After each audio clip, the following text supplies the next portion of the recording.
Hey everyone, so I wanted to fill you in on some exciting news that we have going on here at the farm that I've kind of been withholding, and if you've seen my recent reel, you might have an idea, and if you follow me on Instagram, you would know.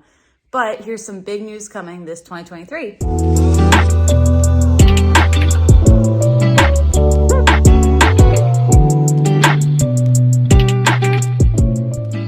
So everyone, I would like you to officially meet Annie, who I like to call Annie Oakley. She is Boo's recipient mare, and I am going to tell you guys more about her now. One of the most exciting things that's happening this year is that I haven't really told a lot of people except in my close circle, and I have started recently sharing it on social media since her arrival, is that we are breeding Boo. Now, I have had a lot of questions of why we are breeding her, and I'm crazy for doing it, and I am. But I am hopefully breeding for my next barrel horse. And the whole reason why this whole process is going to be possible is thanks to this little girl right here. This is Annie. She is a 10-year-old quarter horse. She has had, I believe, 3 foals now. And hi Annie. She's very, very sweet. And she is going to be Boo's recipient mare. Now, for those who don't know what that means, Boo is not actually carrying her foal. So Annie will be carrying her foal to full term, raising Boo's baby as it's weaning and everything like that. And this means that Boo will have no risk during pregnancy, which is the reason why I'm doing this, also so that she can continue to race. Now again, Boo is not a barrel bred horse, and I found this stallion that's a local stallion that I'm super excited about. He's on the younger side, and he's still not necessarily a proven barrel horse, but he's doing really good. He's clocking 1D and 2D times, and his name is Streakin Mr Rothwell. And here's some videos of him. He is gorgeous. He's actually on the smaller side. A lot of people have asked how big he is, and he's only 14.1. Now Boo is about 15.2, almost 15.3, so she's a big girl. And everyone's like, oh, don't you want to breed to a big horse? I'm only 5'2". I don't want a massive barrel horse. Boo is like the max size I like to have underneath me. Dodge, for those who don't know, is only 15 hands. I make him look bigger because I am also very small, but he is only a 15-hand little Mustang. So for me, I would prefer to have something on a little bit of a smaller scale as a barrel horse, and seeing that he's 14.1 and she's about 15.2, pushing 15.3, I'm hoping we get a really nice, decent size 15-hand horse, or even smaller, and I'd be totally fine with that. Again, he's only 14.1 and he's clocking 1D, 2D times in Southwest Virginia against some really tough competition. So I'm really excited for the stallion. One of the nice parts about him also is that he is semi-local. So when the time comes to breed to him, I can actually go and pick up his semen myself instead of shipping it everywhere, which is always a big stressing point with getting things done on time.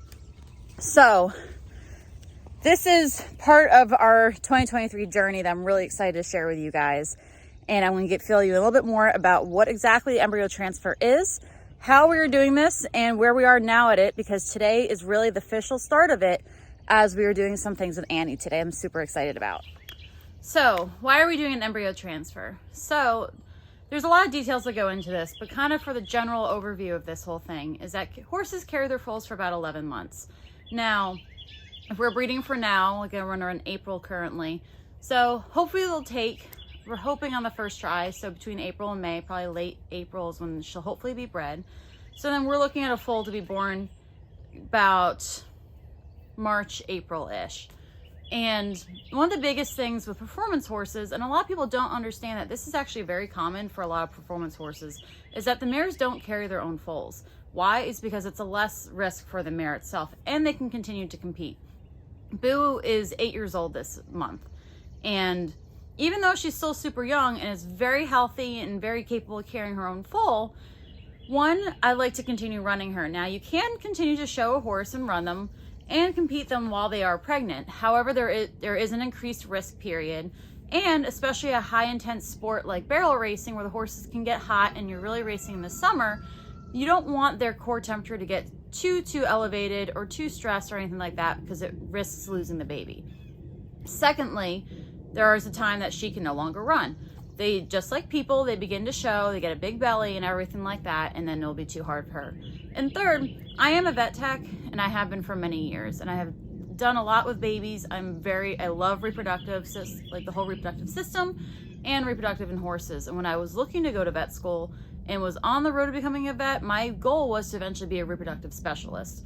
However, with everything, just like in people, and I feel like a little bit more risk sometimes with horses, is that a lot can go wrong. And I've seen the great parts of it where foals are born easily and healthy and no problems. I've also seen the worst, when you're talking about dystocias, C-sections, losing the mare and foal, having to make that decision of, do you save the mare or do you save the foal? Sometimes you don't get that option. So me, as the owner I am, and how much Boo means to me, I could not live with myself if anything happened to her for a foal. So, especially at this point in her career, she's happy, she's healthy, she's sound, she's doing great, and she's so young, she still has a lot to do. So I opted with doing an embryo transfer. Now, there are different versions of kind of an embryo transfer service. We're going embryo transfer, which I'll get to in a minute. There's also ICSI, which some people tend to think of more so because you see that in people, that it's really kind of like a test tube baby per se. So they flush embryos out of the mare. They actually breathe embryos in a lab. You can get multiple babies from the same mare, from the same culture. It's a lot more involved, and there's a lot more risk, I guess, to it. However, I don't need all of that per se. This foal I'm breeding for myself. So the goal of this foal, the father I'll get into also a little bit more, is that this will hopefully be my next barrel horse. And while Boo is going to be with me for a long time, I'm planning for the 5-year plan that I'm always trying to think of. Like 5 years down the road, I want to see myself here. Boo will be in her prime then. But right now we're doing 2D, 3D times, and I'm ecstatic with that. I hope that this baby, between her genetics and her ability and this father, maybe I can get my next step up horse, that 1D horse. And with the market itself right now, horse prices are astronomical. I could never afford a barrel horse of that caliber. A lot of people don't know this, that Boo I only bought for $600 as a 2-year-old. So she was a big steal. I actually had someone come up to me at a barrel race last year offering me money, and I laughed thinking they were joking and they were serious. They were offering me $20,000 for her, and I was like, yeah, she's not for sale. Depending on the day, maybe. But so when I started kind of getting this idea of like, maybe I'll get a youngster, a nice bred horse to hopefully be my next barrel horse, I started kind of shopping around, and for a decently bred barrel baby of some of the bloodlines I do tend to like, you're looking at crazy, like at least 10,000, 15,000 up, which again, in the end is a fair price for a foal, everything that they go through to get to that point. However, I don't have that sitting in my bank account right now, and I can't justify spending that money as we're getting this farm up and going. So I have a really nice mare.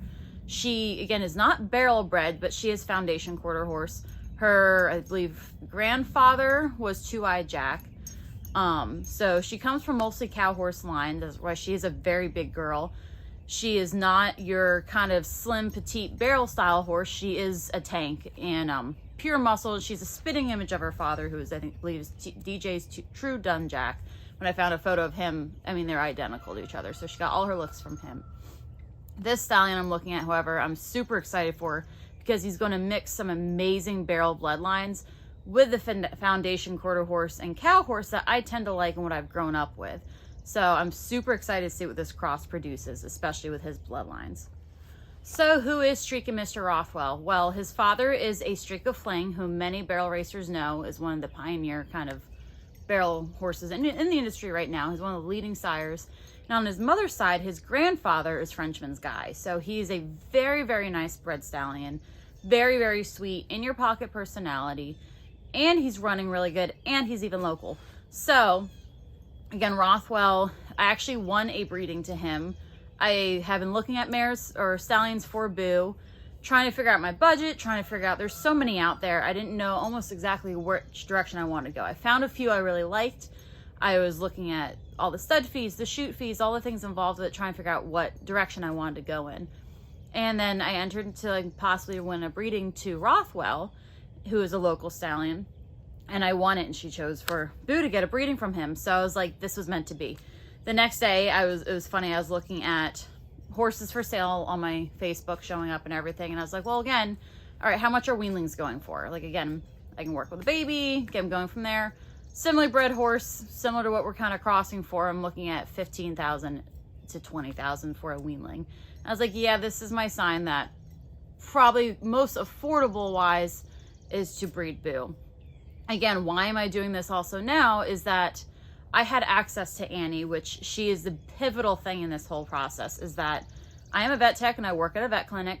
My boss breeds horses, and that's also what my other job is that I help with her breeding program with the babies. I am breaking the youngsters. Now they're warm bloods, not Western horses, but I'm breaking the youngsters. I am showing them, I'm helping sell them. So breeding is really in my job right now. And I had access to Annie, who was a recipient mare we had gotten. So we had 3 recipient mares to choose from, all quarter horse mares, similar ages. 2 had already had foals before, 1 hadn't. And I was lucky enough I actually got to choose who I wanted to carry Boo's baby. I got to choose Annie. It was between her and another sorrel mare. Both have had foals before. And I leaned towards Annie because conformationally wise, she was pretty sound. She had a decent conformation. And even though that doesn't carry into Boo's baby, I like that it's easy for her to carry. And another filly or another mare I was looking at, I really love her personality to raise her child, but she had some more foot issues. I was worried about that as she came closer to term, would she have problems? So we went with Annie. Again, she is a 10-year-old quarter horse. She is a registered quarter horse, and she, I believe, was a pleasure bred horse. I don't have her papers. I don't know her actual registered name, which I'm hoping to find out because I like that stuff.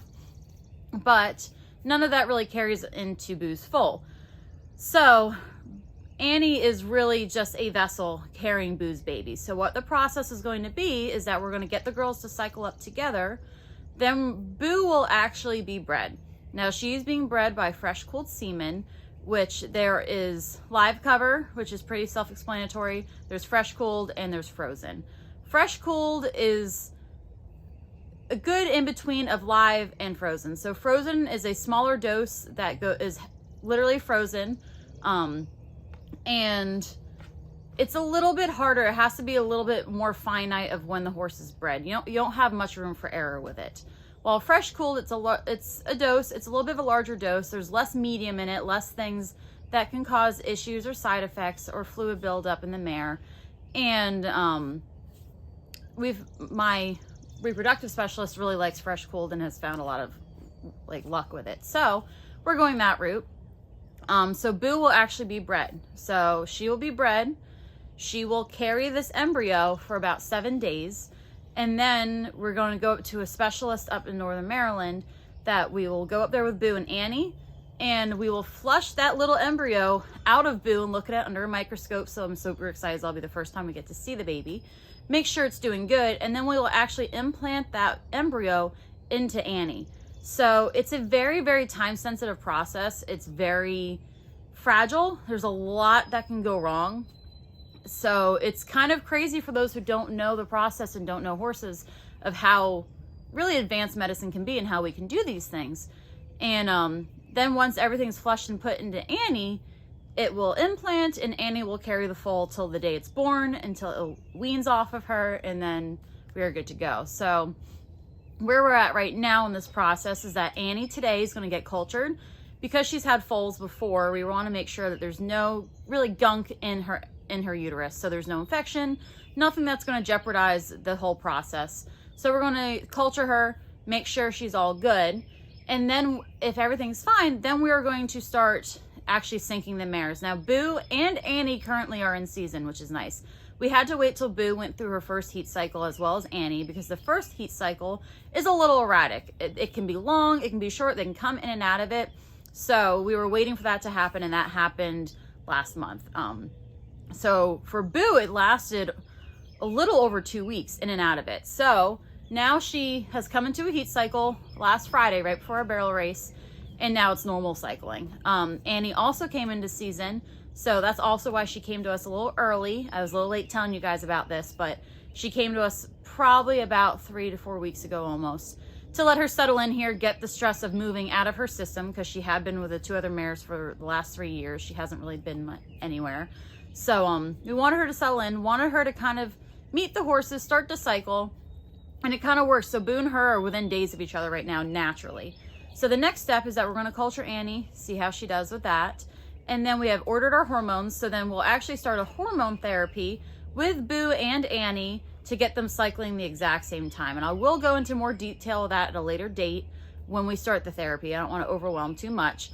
But our first step is today, which I'm super excited to get underway, is to see, one, is Annie quote unquote dirty? So we're going to culture, which I'll show you guys how we do that, and go from there. And then hopefully in the next week, we start hormone therapy with her and Boo and see how this goes. So I'm super excited to share this process with you guys. It's really exciting. This is part of the reason why I wanted to start the vlogs again, because I've had a lot of questions and interest in this. So I love to share this information with everyone to see how this all works. And you guys can kind of enjoy the excitement of all this, as I am also nervous and excited. So stay tuned. I will show you guys kind of part 1, part 2 of this, of Annie getting culture today, and keep you guys posted on our next steps in this adventure.